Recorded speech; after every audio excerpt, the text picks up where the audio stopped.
So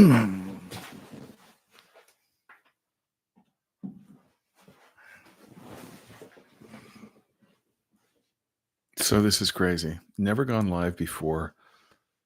I have to say, YouTube makes it very, very easy, even if you essentially do not know much about what you're doing, like me.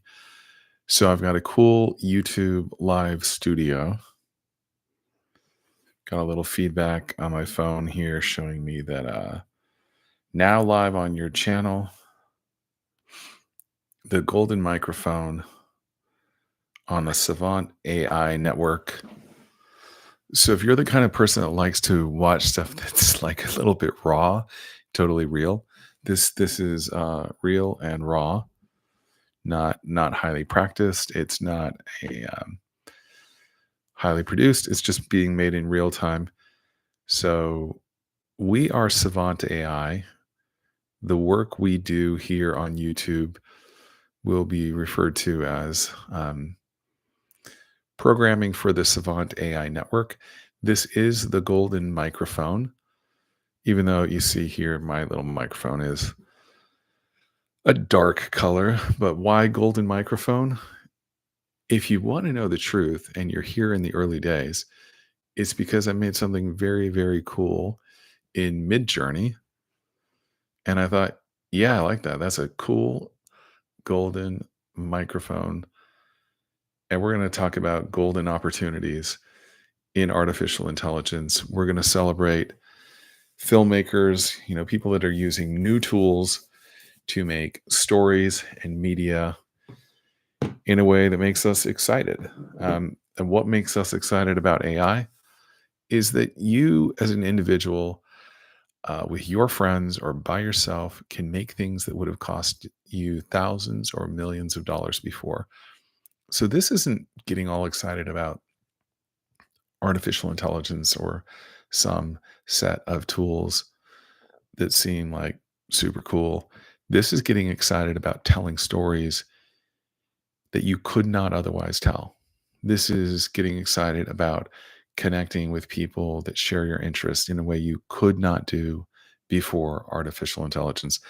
So, sure, there's Pika, there's Runway, there's Midjourney, there's Ideogram, there was Stable Diffusion. There are a million things that you can use tools. There's HeyGen, 11 Labs. The list of tools goes on and on, but they're built on technologies that are super interesting. They get their own interfaces. We find places that we're comfortable. We find budgets we can deal with. We find markets where we can sell our stuff. And before you know it, we're doing things that we used to do, that we love to do, that we were never able to do, that now we can do. Um, this is why this channel exists. So I want to say that. Looking how to use my interface. There is chat down here. So I've got live chat. And what should I say? Just like when you're learning how to program. So hello world from the Savant AI network. And we say, we are here. And why am I doing this at almost 11 p.m. in Austin on Sunday, January 26th? Because it's fucking nearly the end of the month of January in the new year, 2025. And I did not do it 4 weeks ago. I'm doing it now. I'm doing it now because if I don't do it now, I won't start it. And the idea is that I will start it. So here I am starting it. That's it. So we are here. And I'm going to try this differently. I'm going to see if I can actually talk to the chat. So we are here. Awesome. And you are here. Let's do this! Exclamation point. All right, I'm going to turn my microphone off there. I'm going to share some insights. Part of what we do when we're not on the network is that we teach courses, and the platform we've been teaching on for some time is actually called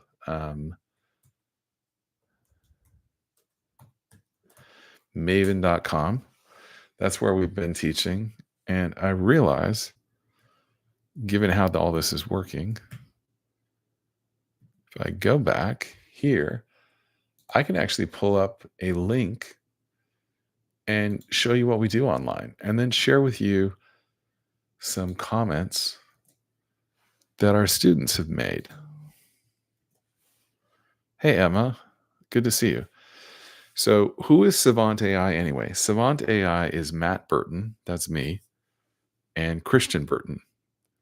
We are partners. We're related. You'll figure that out soon enough. And we've got a number of interesting friends. So, we finished one of our courses, and I may even figure out how to share a screen here. I've got to bypass some security here. Let's see what I can do. So, there's a lot of ways to learn. One of our favorite ways to learn is for free. On this network, on these videos, everything's going to be free. So that's free. But when you want to have interactive feedback with us, especially when your company has a budget for it, then you may want to find us at Maven, take the course that we teach. It is focused specifically on people who tend to have a budget to do this kind of thing, which is the leaders of companies, usually small and mid-sized companies. Although we have some experience working with Fortune 500s as well, we like small companies because they make decisions, they make them fast, they take our advice, they implement, and they move forward. And that is a lot more fun, I can tell you. So we focus on leaders, founders of companies, and creators. I put the link in the chat. We teach a 4-week course. We have found that it's better to spread what we want to share out over 4 weeks of time. That way, Christian and I can deliver our instruction in the first hour of each course on each Saturday when we teach. And then we can have people get hands-on in the second hour, and they get personal attention, something that is unique these days.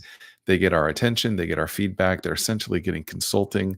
And at that rate, the $800 we charge, which is a premium for this kind of instruction, becomes very affordable and very valuable to business leaders. So this course is all about business leaders.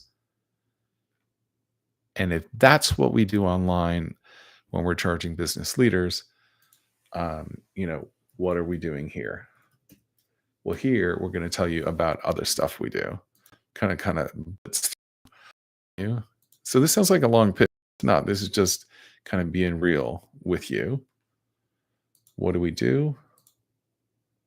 We want to reach all the audiences. We do not want to reach just the business people. We want to reach everybody. And so if you go to our stand store, and it looks like I'm not really sharing the right screen here. So I'm going to share again. There's always kind of a bit of a learning curve. So if I go to our stand store, you can read some of our reviews there, and you can read about that course there, and you can see what we do with corporations there and our current pricing here in January of 2025. But you're also going to start to see on that store, you're going to start to see soon that we're going to develop other courses for people with special areas of interest like Midjourney, where you make amazing images. And once we start sharing those things, we're going to make miniature courses and some free downloads that are available to everybody so that everybody can learn. So that's what I want you to know about us in terms of those things. Okay. So we teach corporations and we teach individuals, and what we like is seeing people learn how to embrace and use new technologies. My first technology job where I got paid and was able to buy a car and travel around and do all the things like an adult, my first job doing that was 1988. So that's a while ago. I worked for a company called WordPerfect, and I helped them do the quality control on all of their software instruction manuals for every single product that they made. So that's my backstory. That's how I got my technology superpowers, if I have any of them at all. Every single every single program that they wrote at that company. So it's basically a major competitor to Microsoft at the time. Spreadsheets, databases, writing programs, the main office program, the calendar, every single thing. So I had that job in the late 80s before going to New York City. And then in the late 90s, mid 90s to late 90s, I was one of the first companies, I was in one of the first companies that ever put video on the web. This is before YouTube or anything else. So my interest in technology and in video goes back to the 80s to the 90s. I actually studied in film school in New York City. So I like film, I like tech. And the things that are going to show up on this channel, the Golden Microphone, are going to include all of that: cybersecurity, filmmaking, graphic design, office operations, all the corporate stuff. When the stock market crashed in the year 2000, I went back to school and I got a business degree. I studied finance and then I had a financial career. I looked at where money flowed, how things got allocated. And if you think that doesn't matter to technology, you've got this all wrong. The way to understand virtually everything is to see where the money goes. What do people desire? What do businesses need? People desire connection. So, in every way, you'll see money flow towards things that make people feel connected, whether it's companionship, whether it's entertainment, whether it's social media. It's all about connection. With businesses, it's also about connection. It's about widgets. So in the 90s, it was about Cisco routers and all those things that would connect one enterprise to the next. And even Tim Berners-Lee, who developed hypertext markup language, was just figuring out ways to mark up documents so they could be shared from one machine's file structure to another machine. So machine to machine, then network to network, all of the money got made on connections. So a lot of what we're going to care about in this golden microphone is the connections between technology systems, between people, between ideas.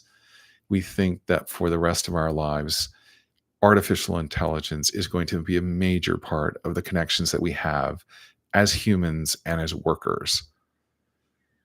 And the connections, if you just want to play with that word, get super, super wild.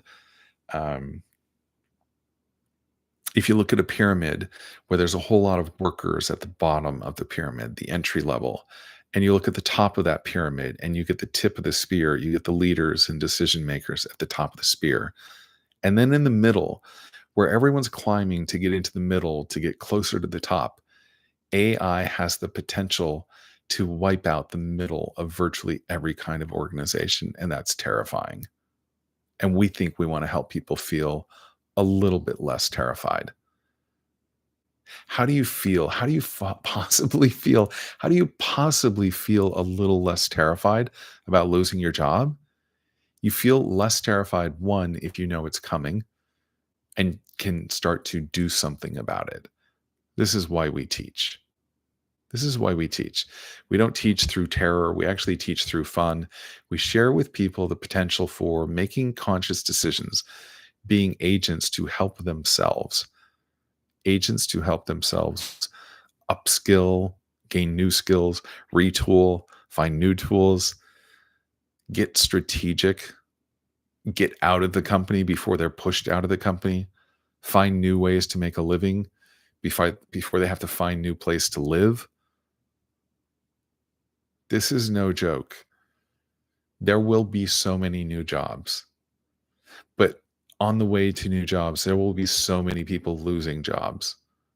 This is a major reason why we do this show and why for the past 12 months since January of 2024, we have been spending most of our time teaching and consulting, teaching individuals for personal and professional transformation, teaching companies for how to do more with fewer people, how to do more, increase their margins, how to do more, have more skill sets for their people without hiring people with those skill sets.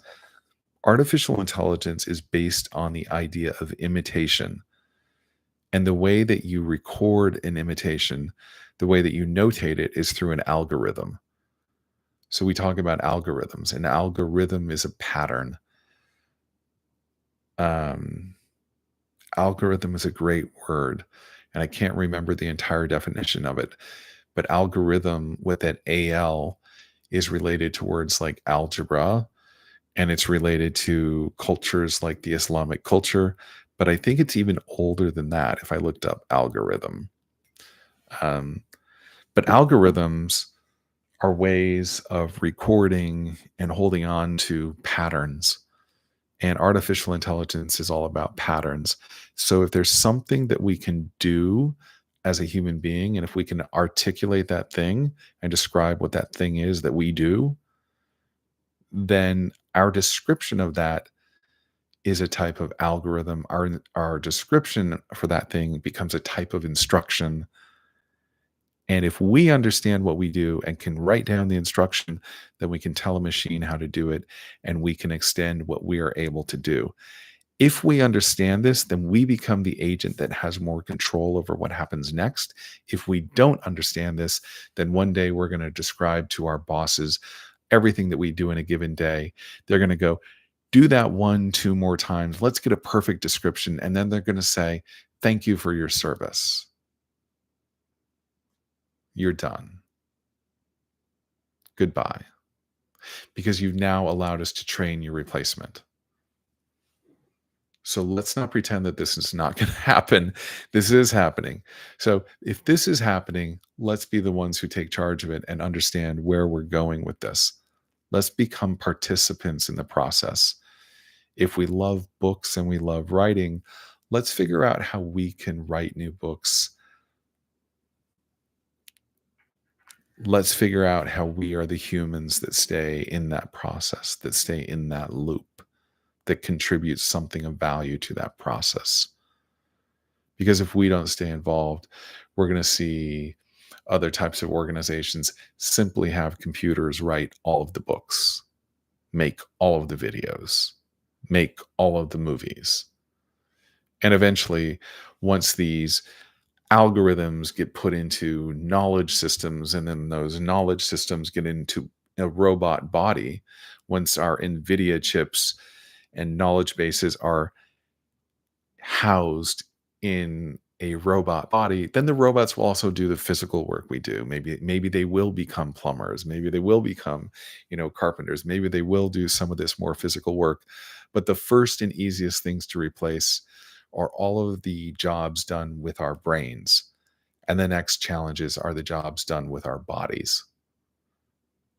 So this isn't meant to be cringe. It's actually just meant to be like, the golden microphone is here because there is a golden set of opportunities ahead of us, and so many interesting people working on so many angles here.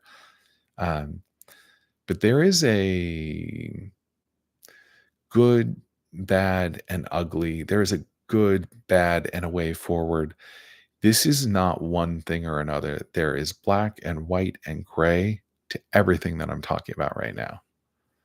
So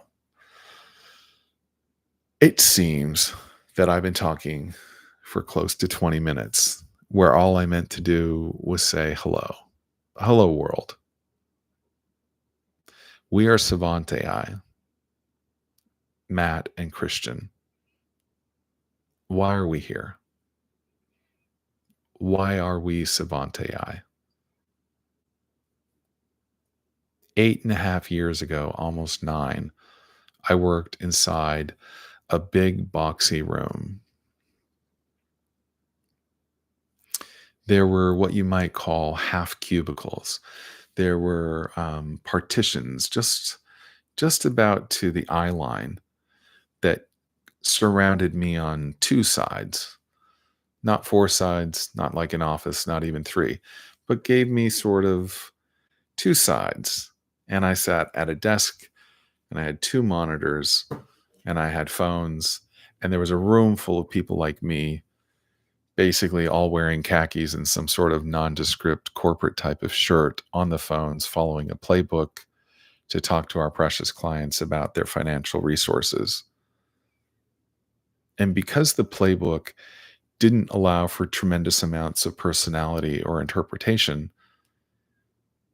but it was really about efficiency and getting things done in an orderly fashion according to the playbook and the compliance for the role and the industry, I began to think I might as well fucking be replaced by a robot. So that was about 9 years ago. My first instinct in that situation was actually to go talk to the technology team and say, I'd love to work with you. I think there's a role for artificial intelligence in our national company. And they asked me if I was famous. And I said, no. They asked me if I was published. And I said, no. They asked me when I was last current in technology. And I said, well, in the late 90s. I did teach at Columbia University in New York. I did know quite a lot at one time. And while I'm not published right now and not at an institution like that right now, I know a lot about my daily job. I knew I have a lot of people doing my daily job in these big rooms here and across the country. And I see a way of improving what we do in our daily job. And I don't have to be current in technology to see a massive opportunity and to be able to tell you explicitly what I do well and what makes more money for the company by doing my job well. And I, because I understand humans and technology, I can separate the human part from the playbook that could be run by artificial intelligence. And I would like to help this company because this is a very good company. I like this company. And they said, but can we go back to the first question? Are you famous? Are you published? Are you known? And everything they asked me, I had to honestly say, no, I'm not. But I do see the future.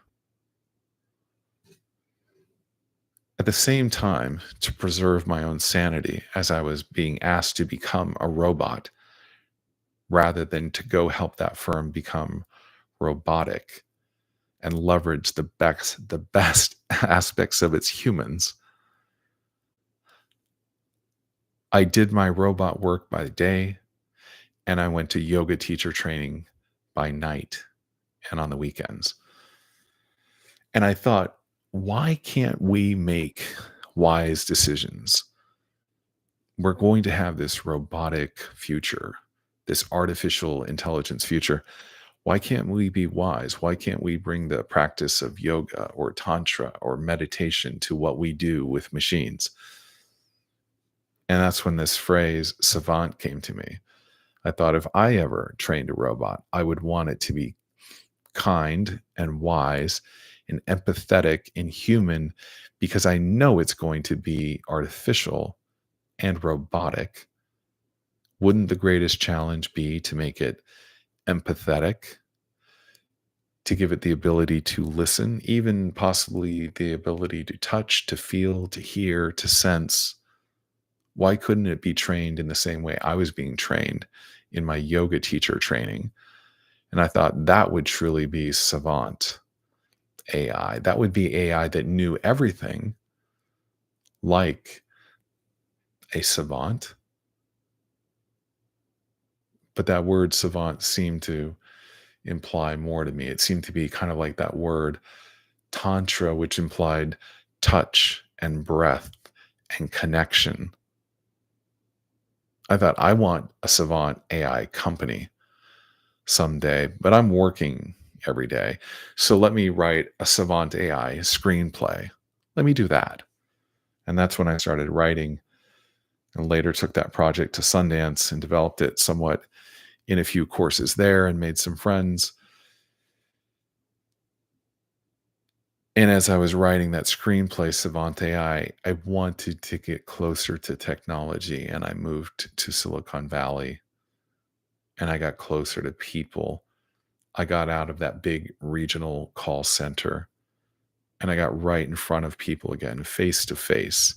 And when I first made a logo for my company, Savant-AI, I wanted to put two faces together looking at each other.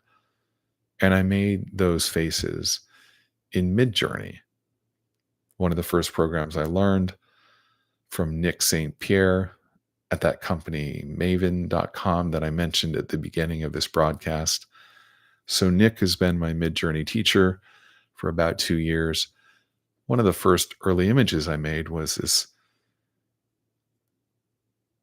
beautiful robot, beautiful woman, male robot, female woman, looking at each other again with this idea of savant AI. What would it be if we could have that human technology connection, and what could we do with that? If it was so real that it felt like touch and breath and smell and connection, where would all this go? So, all of this sounds very pie in the sky, and it is to me. And that's the poetic stuff, and that's the futuristic stuff, and that's the vision stuff. But there's also the practical. How do you make a living? And how did I leave that financial career and then come to artificial intelligence?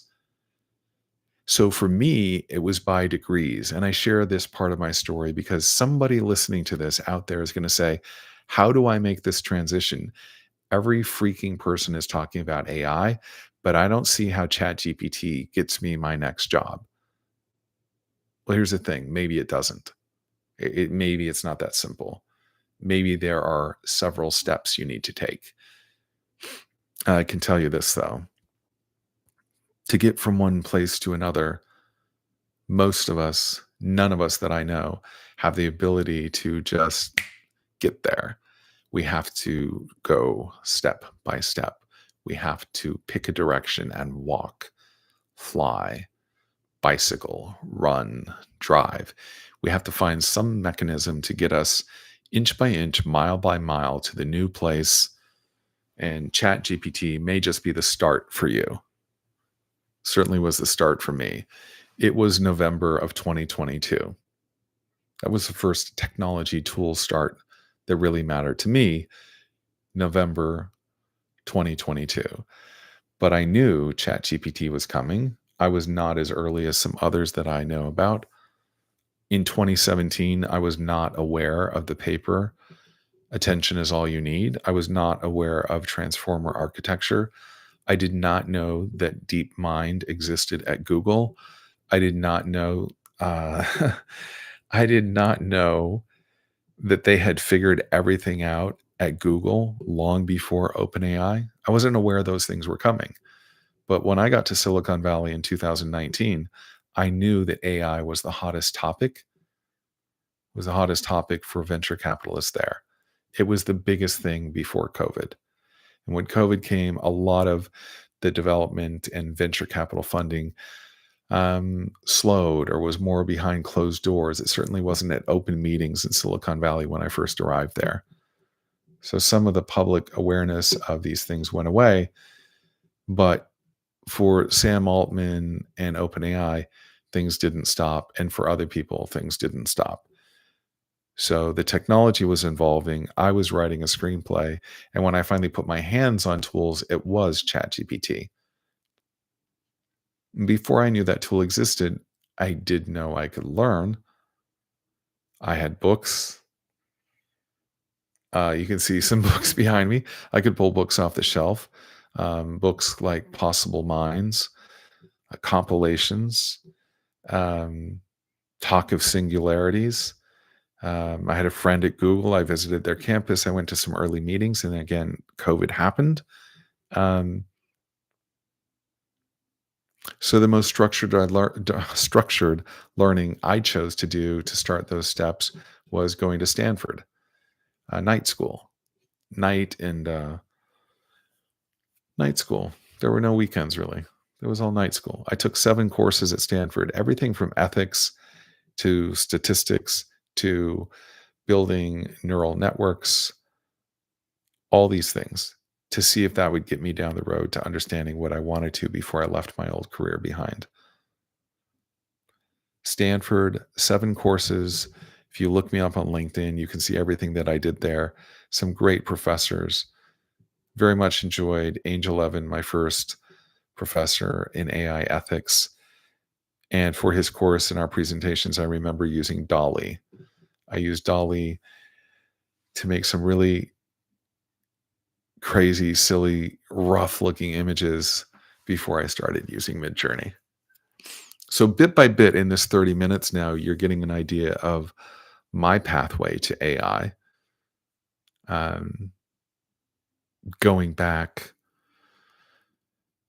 to 2015 in Colorado, 2019 in Silicon Valley, leaving my financial career at the end of 2022 and giving myself completely over to Savant AI and our company in December of 2022. So here we are now. It's 2025. We've taught over 100 students, over 120, closing in on 150 in a variety of cohorts, 12 of them last year, one of them so far this year, working on a book to share with people. Books are a very affordable format and great way of sharing ideas and learnings. So we're working on a book about the AI apocalypse. Do you ever look up the word apocalypse? It actually means to tear the cover off of something. So we hope to take the cover off of all of these things that are half known or not known or secret and talk about AI in a way that makes sense to us.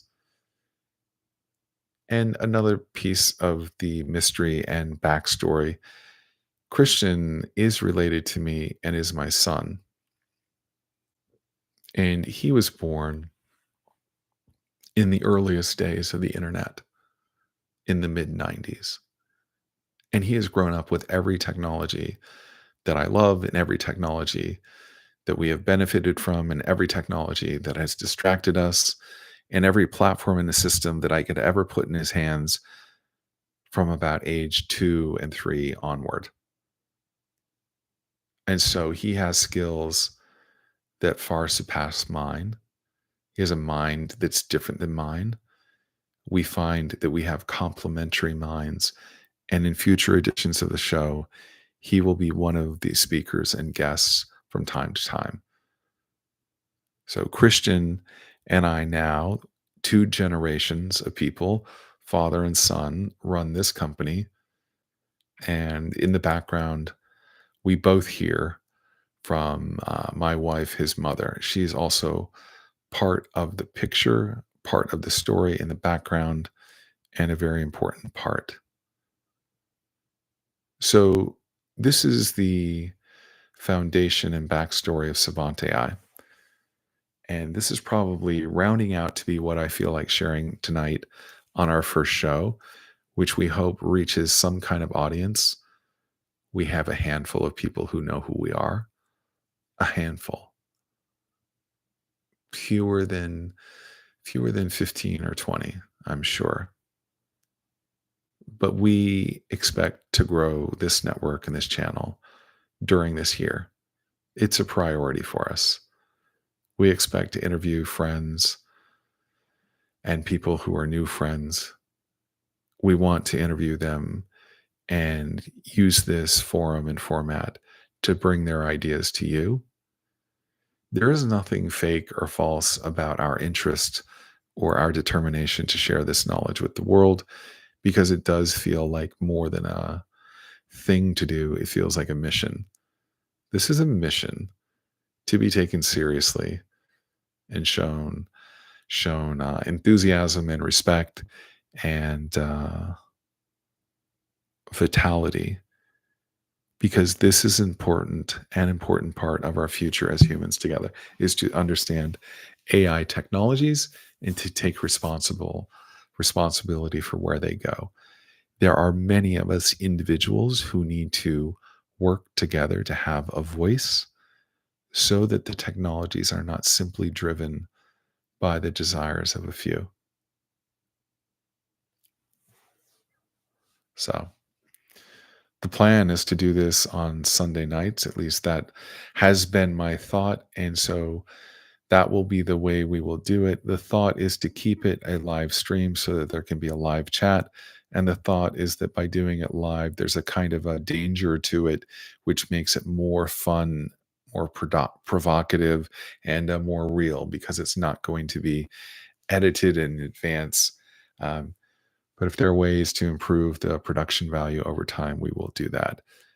To improve the content over time, we will do that. But this evening, this is just a personal story and a personal invitation to each one of you to join us. Join us as we go forward. So, again, I'm Matt Burton. This is the Golden Microphone, and we are Savant AI. Come, follow us, visit us again, invite your friends. We want to share with you, communicate, let us know what you would like to learn. We will listen. And on the way, we have a number of things that we want to share with you. Good night. God bless. We'll see you next week. End stream.